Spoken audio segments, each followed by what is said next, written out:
Olá a todos, sejam muito bem-vindos. Eu sou o professor Bruno e eu vou acompanhar vocês então na disciplina de Teoria da Computação nesse semestre, que a gente vai começar agora com a primeira aula, revisando um pouco da história da teoria da computação e já começando a ver um pouco de teoria dos conjuntos.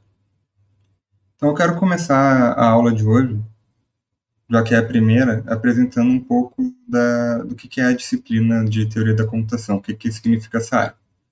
Então, dentro do curso de ciência da computação, eu coloco aqui um curso de ciência da computação de uma maneira geral, tanto faz se é ciência da computação em si, ou engenharia da computação, ou outros cursos que lidam com computação em geral, a gente vai ter a teoria da computação ligada a essas disciplinas aqui. Então, na parte de fundamentação do que é necessário para entender teoria da computação, a gente tem ela como uma disciplina que vem da matemática lógica.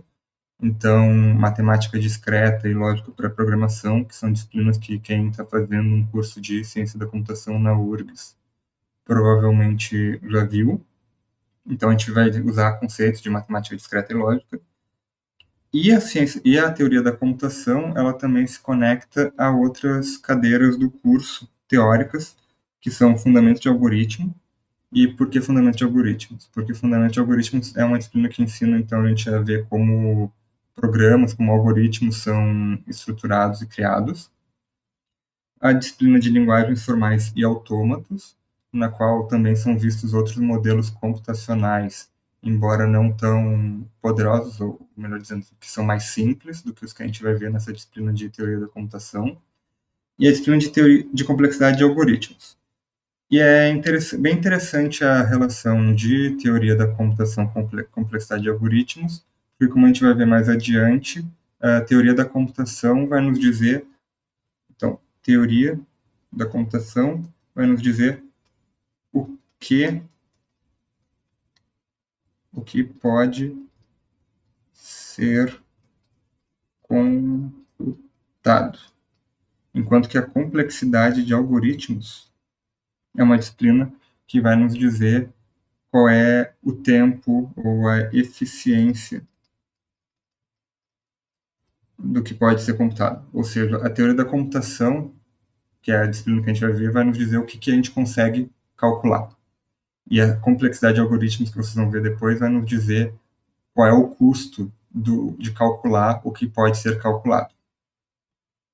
Então, isso só para contextualizar um pouco do que é a teoria da computação dentro de um curso de ciência da computação. O que a gente vai ver nesse curso ao longo do semestre?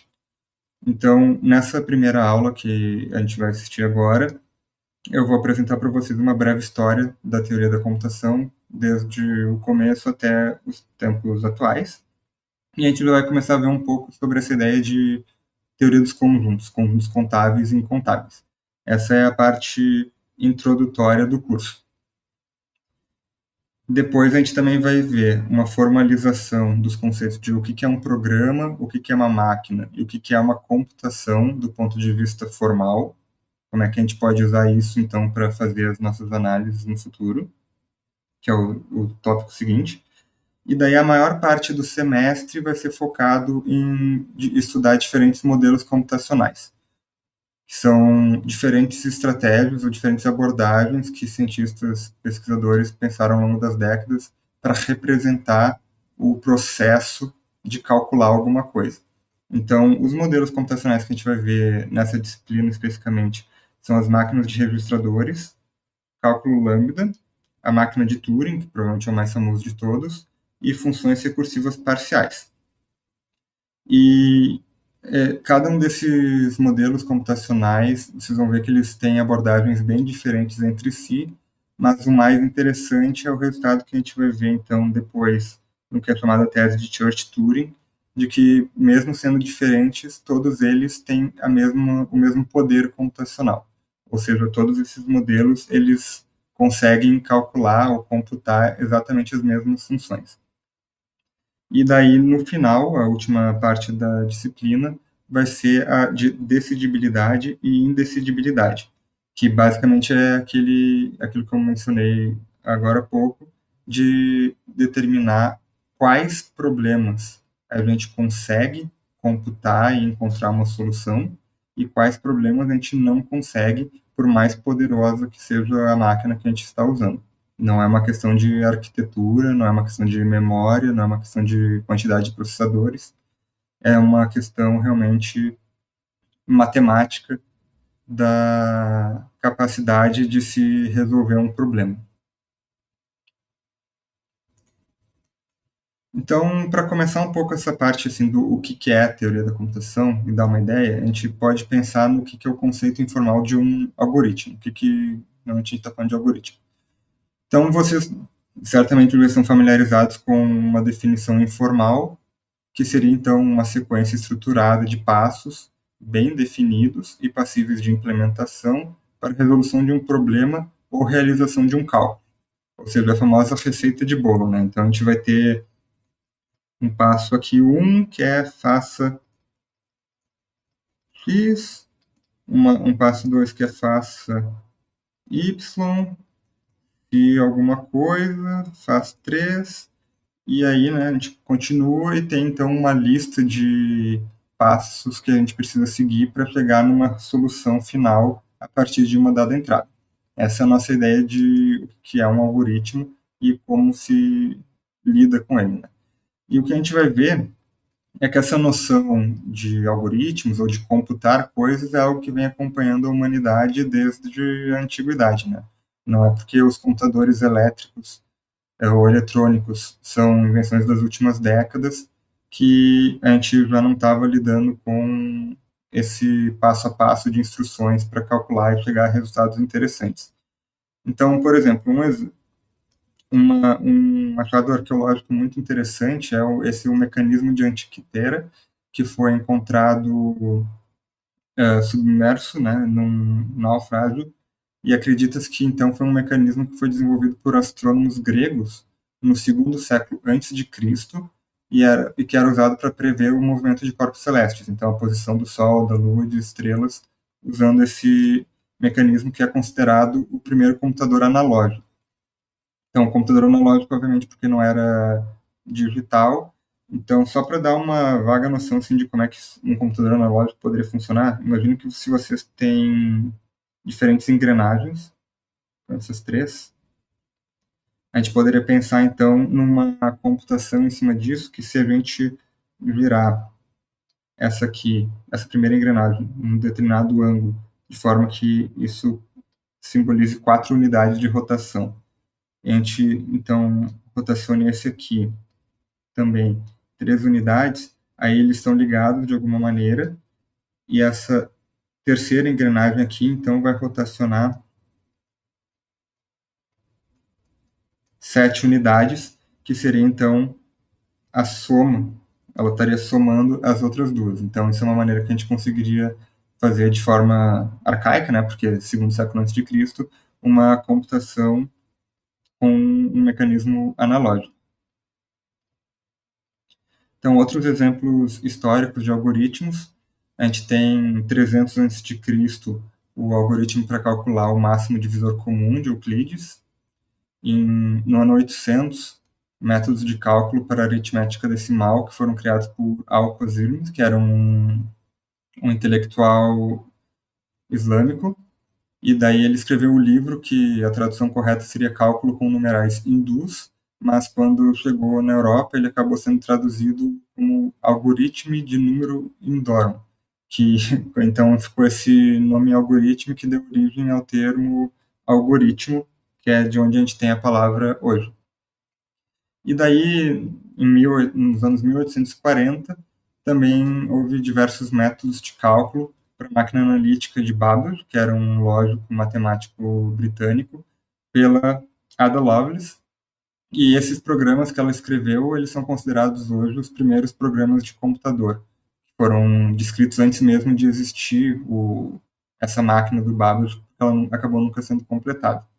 Podem ver mais exemplos nesse site aqui de algoritmos históricos. Então, só trazendo aqui, isso aqui seria, então, um exemplo de um dos programas que a Ada Lovelace, que é essa moça aqui na pintura, escreveu para... Isso aqui é um protótipo da máquina analítica do Charles Babbage. Isso aqui, se algum dia vocês, por acaso, estiverem em Londres, se vocês visitarem o Museu de Ciências da cidade, vai estar lá em exposição. Um fato curioso é que a Ada ela é filha do famoso poeta britânico Lord Byron, e daí ela acabou entrando na matemática por influência da mãe, que não queria que ela seguisse os passos do pai. Infelizmente, ela acabou falecendo cedo, se não me engano, na casa dos 30 anos. E se vocês forem ver a história de algumas das figuras que a gente vai ver ao longo dessa aula, de fato, várias delas tiveram finais de vida trágicos, né? Mas a princípio não tem a ver com a teoria da computação em si, é só uma coincidência. Então, seguindo um pouco da história da computação, a gente tem nos anos 1800 os fundamentos da lógica e da matemática que serviram de pavimentação para o que a gente vai discutir em teoria da computação, que foi entre o final do século XVIII final do século XIX e o início do século XVIII, quando houve muitos avanços na área da lógica matemática. Então, em 1847, teve a análise matemática e lógica do Boole, né, que foi de onde a gente tem o termo booleanos, né, das linguagens de programação, então, que é basicamente true e false, verdadeiro ou falso. Em 1874, a gente tem a teoria dos conjuntos de Cantor, que também é um resultado fundamental, a gente vai ver um pouco hoje. Em 1878, o Frege ele cria método de formalização da lógica. Em 1889, a gente tem a axiomatização da aritmética pelo Peano.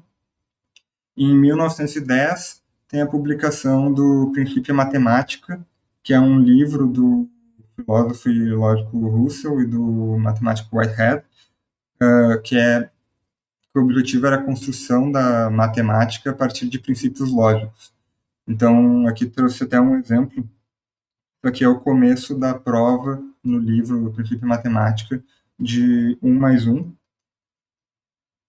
E essa prova, se eu não me engano, até o final, ela ocupa 362 páginas do livro. Então, vocês podem ver que não é, mesmo sendo 1 mais 1, não é um resultado fácil. É curioso porque daí nas notas do Russell no livro, ele conclui a prova, né, 362 páginas, e escreve que esse resultado ele pode vir a ser útil às vezes.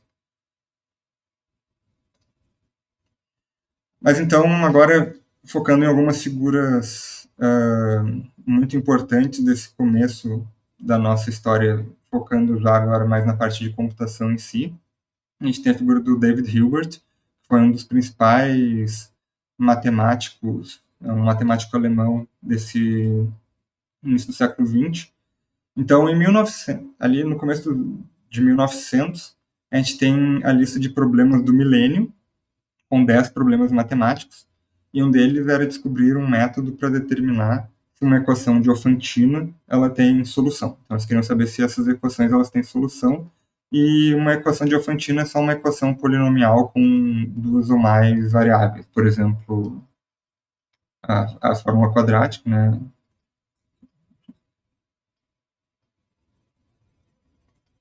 Isso aqui é um exemplo. Um outro exemplo aqui pode ser, por exemplo, w ao quadrado mais x ao cubo igual a y cubo mais z ao cubo. Então, só exemplos do tipo de equações que eles queriam saber se existem soluções. Em 1921, o Hilbert lança um programa em que ele quer uma reformulação rigorosa das bases da matemática, o estilo do que eu estava discutindo ali que o Russell fez no Princípio Matemática. Ele queria fazer a partir da aritmética e de um número finito de axiomas consistentes. Ou seja, realmente recriar as bases ou os fundamentos da matemática para que ela fosse uma área, então, mais sólida e consistente.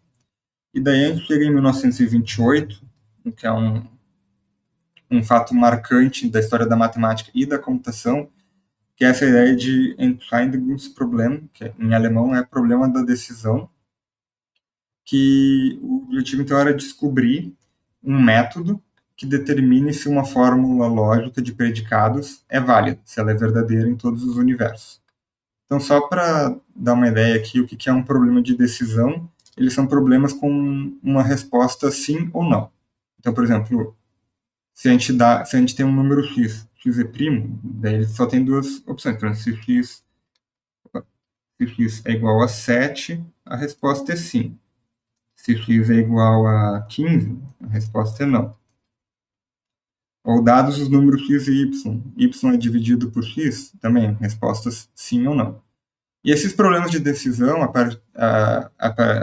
apesar deles parecerem coisas bem simples, né? Só responde sim ou não, eles podem ser usados para reescrever problemas bem complexos. Por exemplo, a gente tem esse problema da mochila, que vocês talvez conheçam, se não conhecem, vão ver mais adiante no curso, que é, por exemplo, se a gente tem uma lista de objetos que tem pesos, P0, P1, Pn, e valores, V0, V1. A gente quer encontrar um subconjunto desses objetos que a gente consiga colocar na nossa mochila, de forma que o peso total seja menor que C, porque a gente não consegue carregar mais do que isso na nossa mochila, mas que o valor desses objetos seja o máximo, ou seja, a gente está tendo o maior lucro possível, digamos. E a gente consegue reescrever esse problema de otimização como um problema de decisão, perguntando se existe um subconjunto com peso total menor que C e valor total maior ou igual a K. Então, a gente transformou um problema de otimização, reescreveu ele como um problema de decisão. Então, basicamente, o que o Hilbert queria era, ele queria saber como a gente tem um algoritmo para tomar essa decisão, sim ou não, para diferentes problemas nessa estrutura.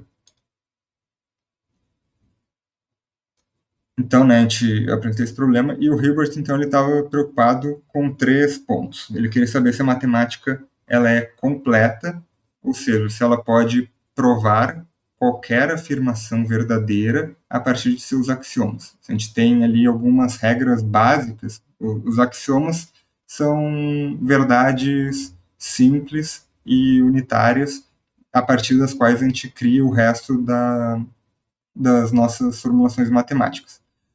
Então ele queria saber se existe Então ele queria saber primeiro se a matemática era completa, ou seja, se a partir desses axiomas a gente consegue provar qualquer afirmação que seja verdadeira. Também queria saber se a matemática era consistente e o que a gente está focando aqui, ele queria saber se a matemática era decidível, que é se existe um algoritmo para decidir se uma afirmação pode ser provada a partir dos axiomas da lógica. Então, o Hilbert, ele acreditava que esses 3 fatores deveriam ser verdade. Ele era firme, assim, nessa ideia de que a matemática ela precisava disso, sabe? Mas, então, ele propôs essa questão em 1928, só que a gente vai ver que logo depois as coisas já começaram a cair por terra. Porque em 1930, o matemático Kurt Gödel, austríaco, ele lançou os teoremas da incompletude. Então, o que eles estão definindo?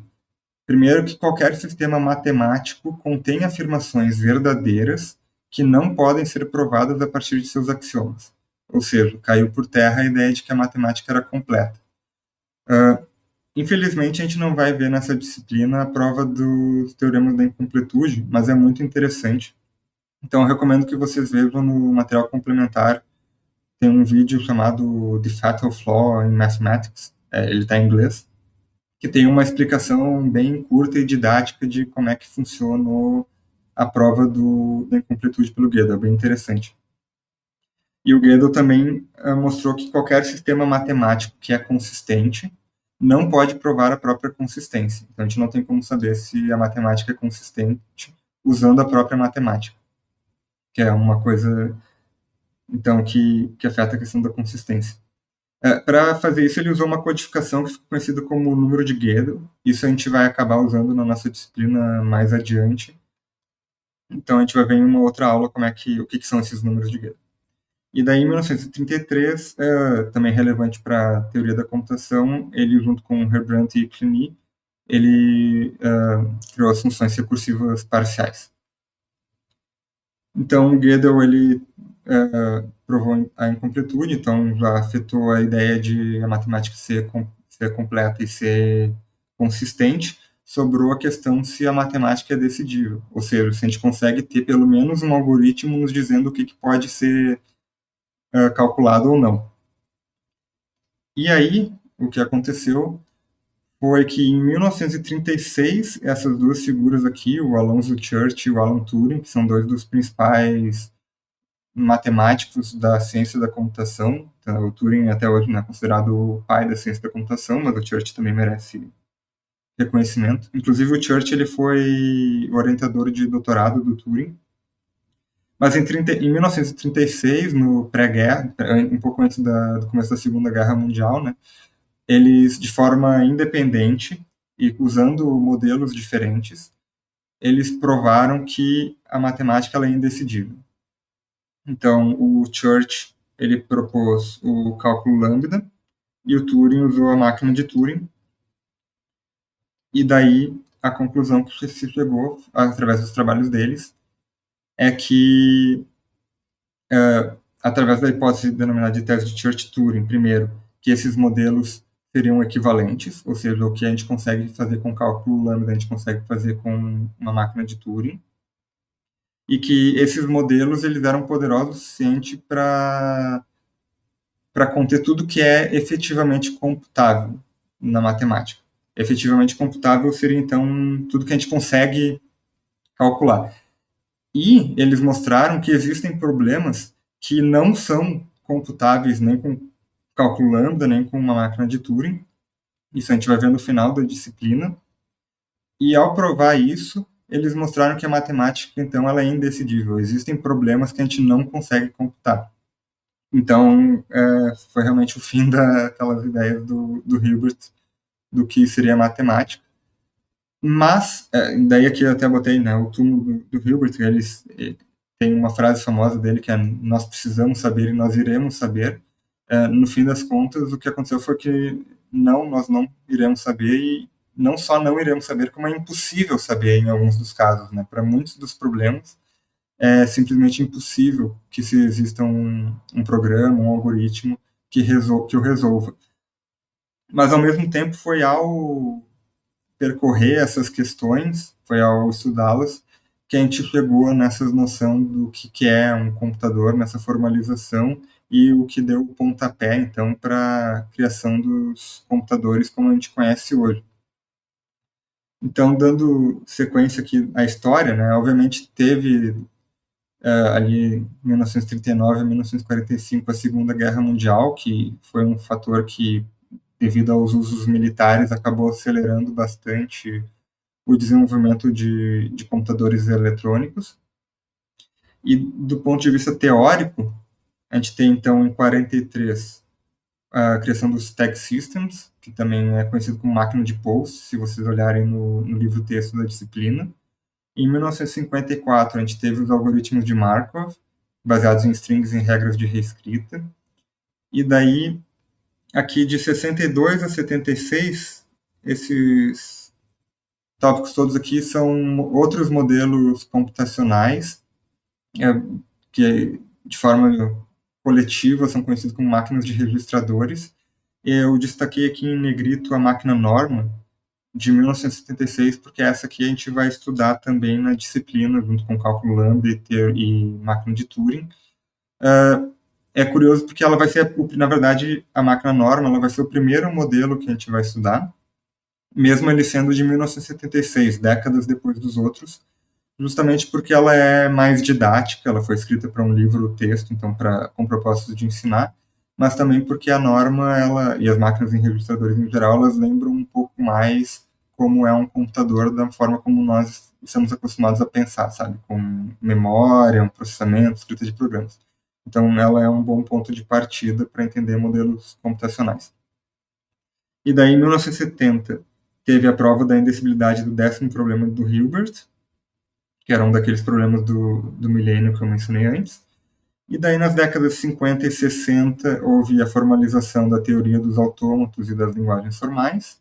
E nas décadas de 1960 a 1980, a formalização da teoria da complexidade computacional, que é aquela ideia que eu estava mencionando mais cedo.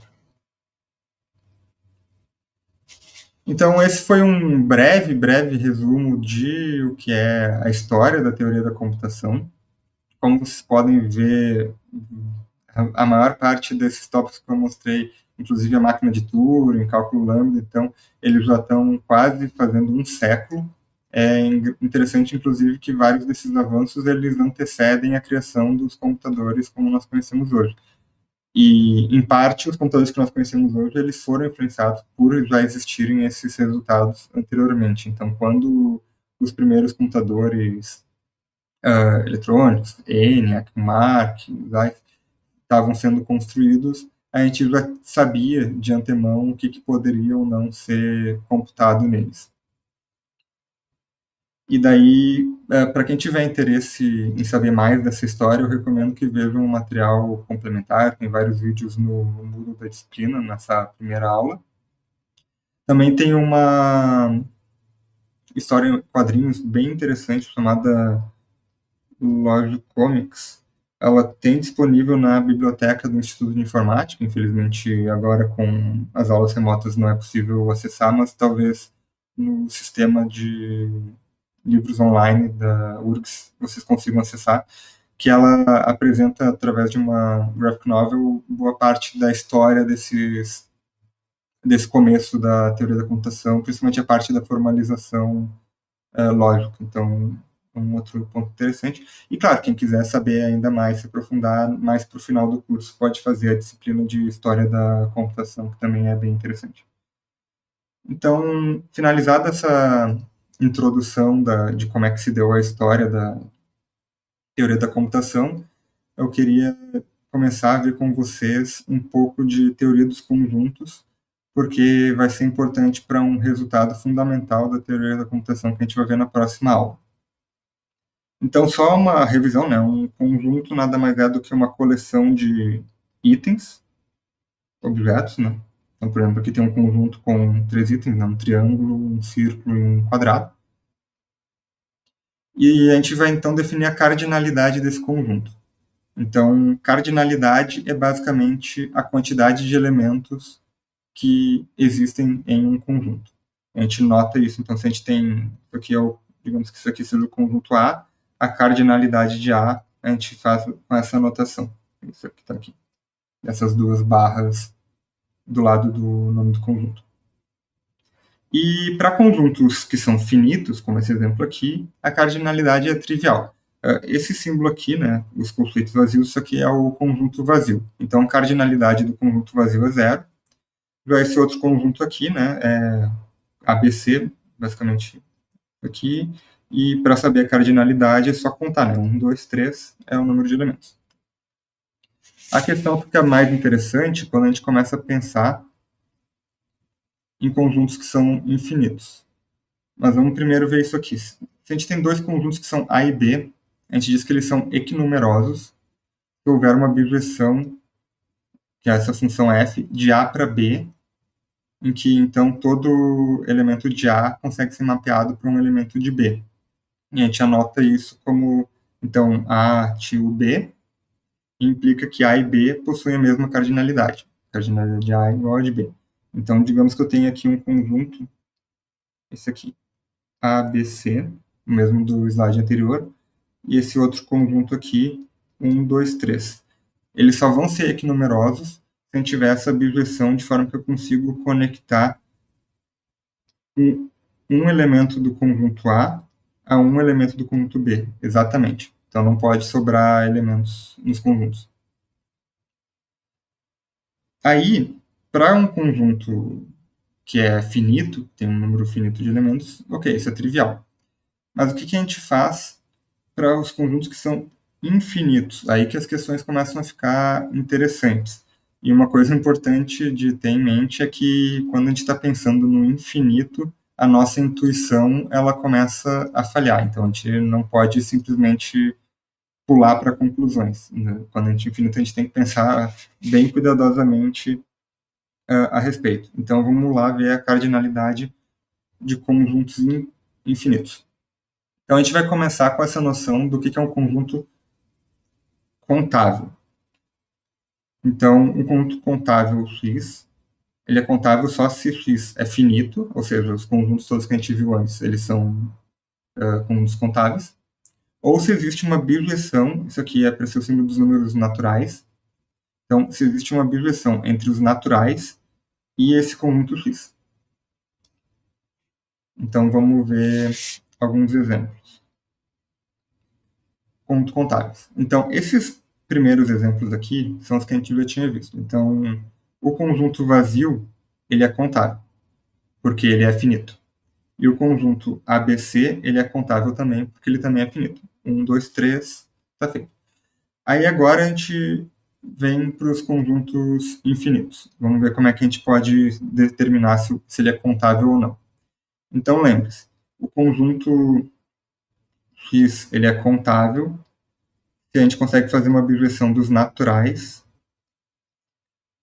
para X. Então, a gente começa com os próprios naturais. A gente tem aqui o conjunto dos naturais e o conjunto dos naturais de novo.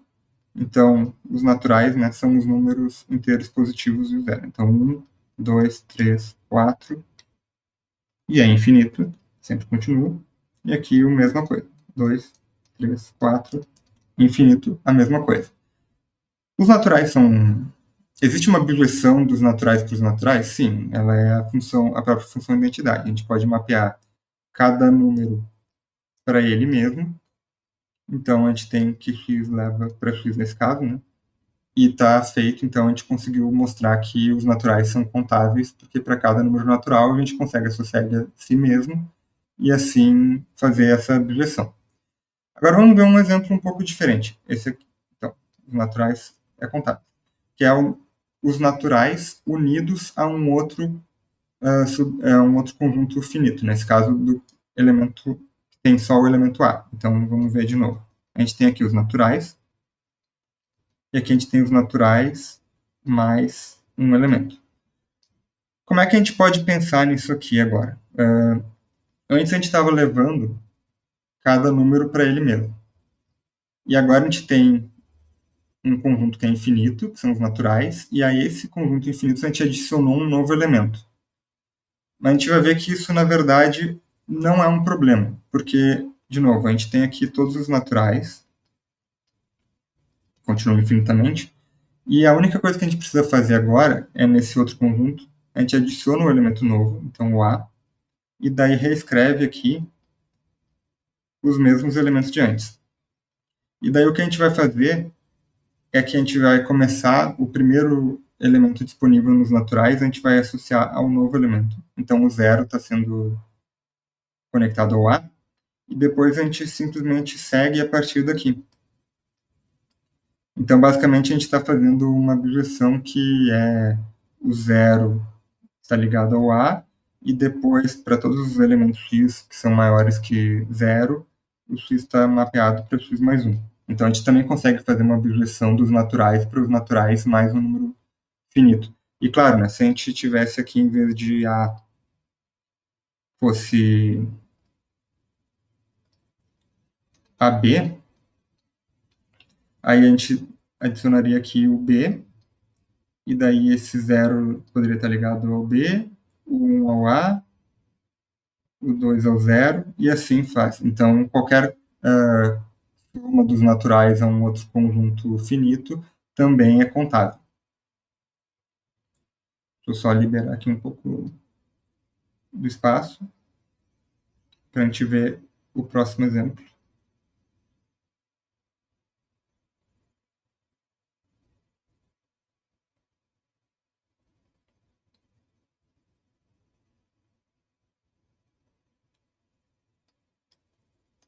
Ok, então os naturais unidos a um outro conjunto é contável.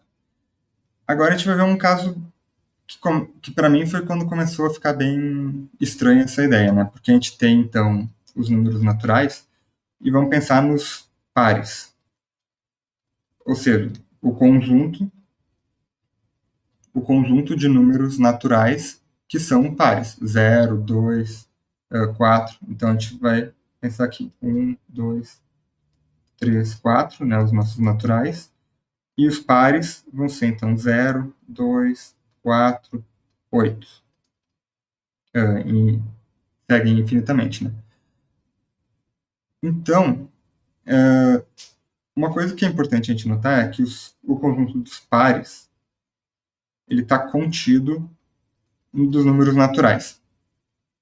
Então, a primeira intuição que a gente teria é que a quantidade de elemento no conjunto pares teria que ser metade dos elementos dos números naturais. Porém, lembre-se que os dois conjuntos eles são infinitos. E a gente consegue ainda fazer uma abolição dos naturais para os pares. Porque, pensa, se a gente fizer ligar o 0 ao 0, o 1 ao 2, o 2 ao 4, o 3, aqui, o 3 ao 6, o 4 ao 8, o 5 ao 10, a gente está criando uma abolição de todos os elementos dos naturais para todos os elementos do pares, que é basicamente x leva para 2x.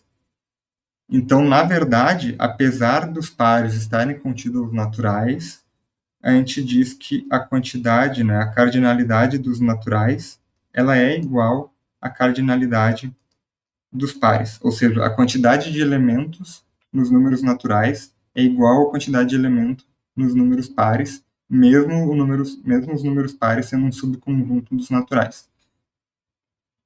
Então, isso é um resultado bem interessante que já começa a desafiar um pouco a nossa intuição, né?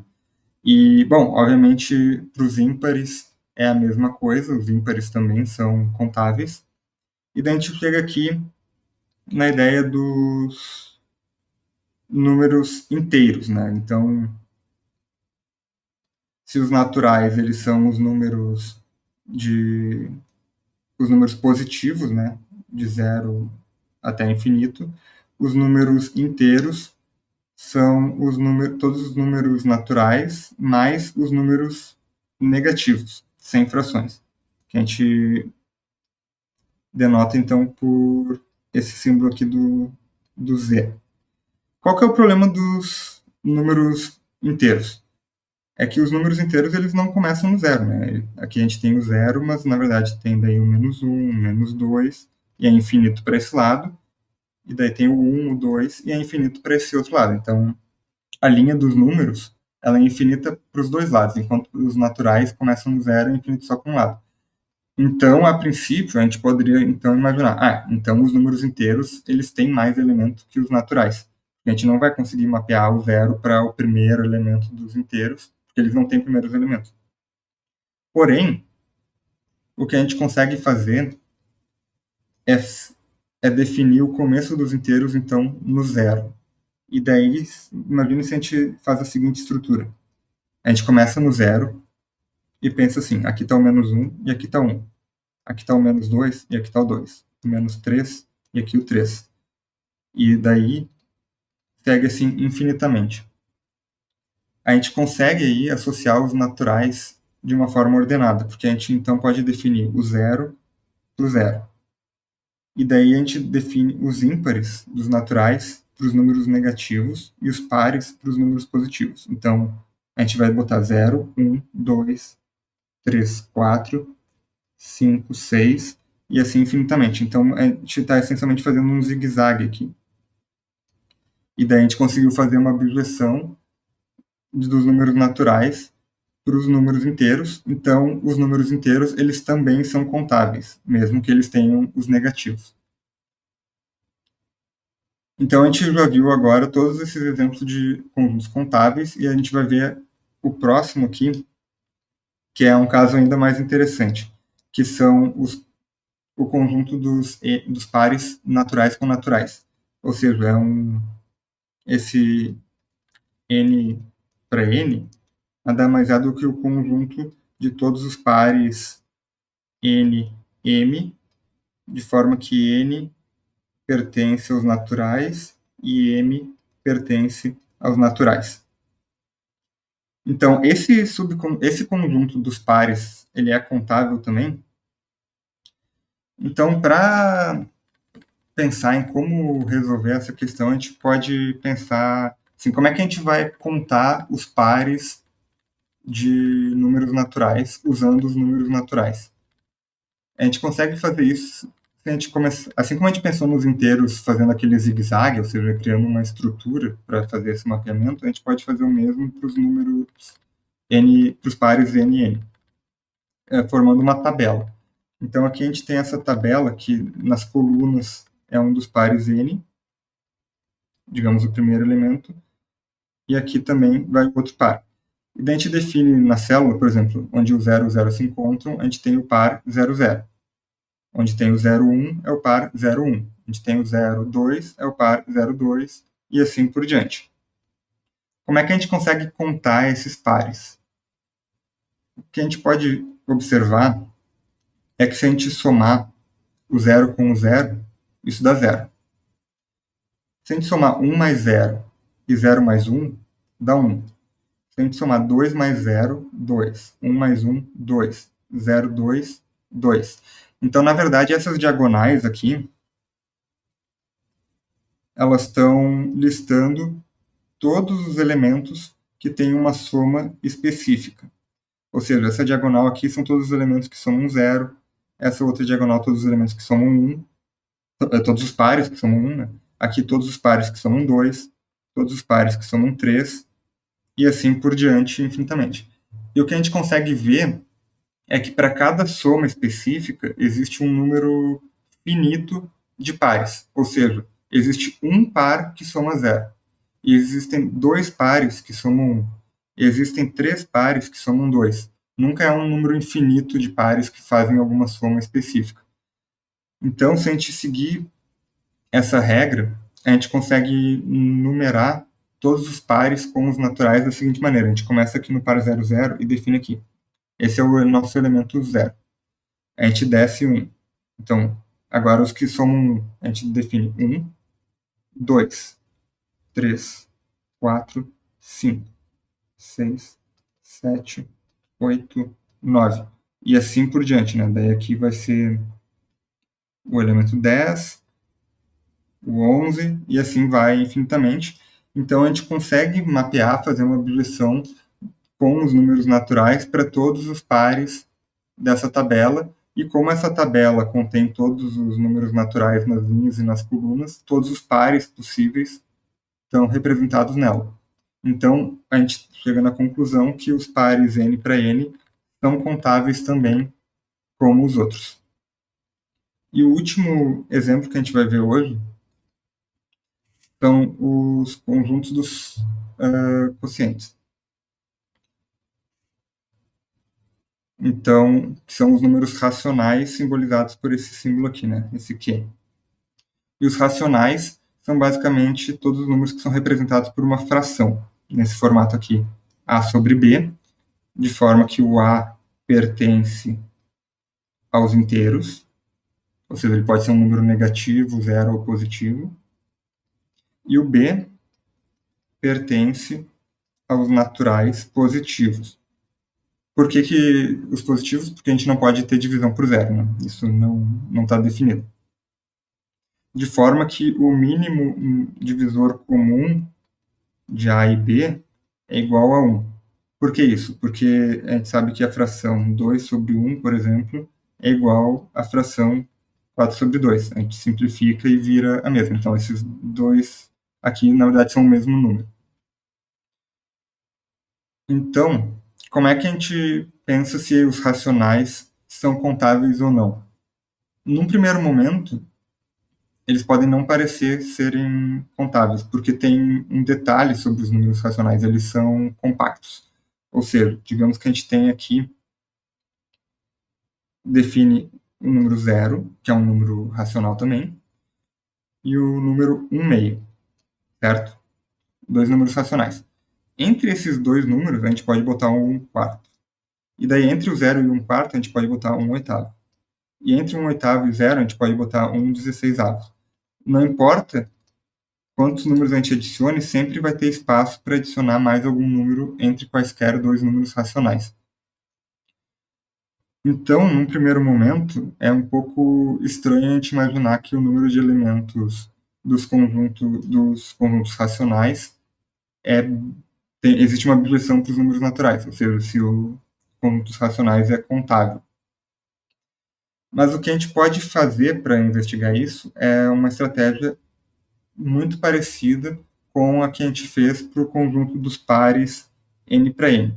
Ou seja, a gente monta basicamente a mesma tabela, só que, claro, a gente eliminou a coluna do zero, porque a gente não pode ter divisão por zero. E daí, em vez de fazer um par a partir dos valores que estão nas colunas e nas linhas, a gente escreve a fração correspondente. Ou seja, 0 com 1 é 0 dividido por 1, 0 com 2 é 0 dividido por 2, ou então 1 com 1 dividido por 1. A gente formou a mesma tabela e, claro, ela expande infinitamente tanto para a direita quanto para baixo.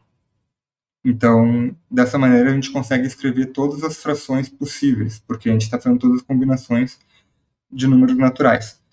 Um detalhe, essa tabela aqui, ela está representando os racionais positivos, mas tudo que eu vou mostrar agora vale também para os racionais negativos, e daí funciona da mesma maneira que a gente viu para os números inteiros, né? Aquela tática do zigue-zague. Então, como a gente viu no exemplo dos pares n para n, tudo que a gente precisaria fazer seria contar as células, né, essas frações, começando aqui e indo nesse sentido, 1 sobre 1, 0 sobre 2, 2 sobre 1. O problema disso é que a gente teria repetição, né, porque 0 sobre 1 é igual a 0 sobre 2, que é igual a 0. Então, o que a gente vai fazer? A gente vai definir uma lista de elementos. Vou botar aqui uma caixa.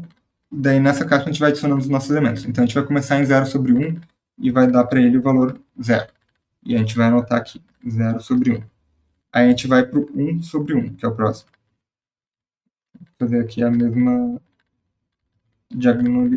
diagonal do exemplo anterior. Então, 1 sobre 1, a gente deu o valor 1 e adiciona na nossa lista. Aí o 0 sobre 2, a gente não vai adicionar, porque 0 sobre 2 é igual a 0 sobre 1. Então, a gente pula esse aqui e vai para o próximo. 2 sobre 1, então recebe o valor 2 e entra na nossa lista. 1 sobre 2 ainda não está na nossa lista, recebe o valor 3. O 0 sobre 3, 0 dividido por 3 é 0, já está na nossa lista, a gente pula. 3 dividido por 1, então vai ser o elemento 4, a gente adiciona na nossa lista. E fazendo assim, a gente, assim como nos pares n para n, consegue mapear todos os naturais. A gente consegue mapear aqui, então, os naturais para os racionais positivos, mas fazendo aquela estratégia do zigue-zague, né, para os números negativos, a gente então consegue também mostrar que os naturais, existe uma abolição dos naturais para os números racionais. Então, é um resultado muito interessante que os mesmos racionais são contáveis. E daí, a partir desse ponto, a gente pode começar a suspeitar, então, que, na verdade, todos os conjuntos são contáveis, porque a gente mostrou que, ok, conjuntos finitos, eles são contáveis. Então, todos os finitos são contáveis. Aí, os naturais em si são contáveis. Se a gente adiciona um outro conjunto finito aos naturais, ele é contável também. Se a gente está vendo um subconjunto dos naturais, ele é contável. Se a gente vê os inteiros, que tem, além dos números positivos, os números negativos, ele ainda é contável. Tem o mesmo número de elementos que o conjunto dos naturais. A gente viu que os pares de n para n é contável também. E a gente está vendo que até os racionais são contáveis. Ou seja, todos esses conjuntos têm o mesmo número de elementos, têm a mesma cardinalidade. Então a gente pode começar a suspeitar. Então provavelmente todos os conjuntos são contáveis. Mas, na verdade, não. E aqui também entra aquilo que eu mencionei antes, que a nossa intuição ela falha quando a gente está pensando em conjuntos infinitos, né? Quando a gente pensa nisso aqui, o infinito. Porque a gente tem a definição que quando não existe a abolição dos naturais para um conjunto X, ele é incontável. E o que a gente vai ver na próxima aula é que existem conjuntos que são incontáveis, a gente vai ver como provar que um conjunto é incontável, e isso tem grandes implicações para a teoria da computação. Então, só dando um exemplo, um conjunto que não é contável, que é incontável, é o dos reais. ou seja, todos os números racionais mais as dízimas periódicas, mais números irregulares, né, como, por exemplo, o π, o número de Euler e tal. Então, o conjunto dos reais, ele não é contável. E a gente diz também, só para encerrar, né, que a cardinalidade do conjunto dos naturais a gente denota por essa letra chamada Aleph, e daí a gente diz que o conjunto dos naturais é Aleph zero, e esse índice aqui vai determinar uma hierarquia dos infinitos, ou seja, o Aleph zero seria o primeiro infinito, que é um infinito contável, e daí a gente vai ter Aleph 1, que é um infinito maior do que o infinito dos contáveis, e vai ter o Aleph 2, Aleph 3, e na verdade o próprio número de Aleph é infinito. Então existem infinitos incontáveis. Mas essa questão dos incontáveis a gente vai ver na próxima aula. Muito obrigado por terem acompanhado. Aqui eu estou colocando um pouco de alguns materiais complementares e outros vocês podem acessar da disciplina. Então, muito obrigado e até a próxima aula.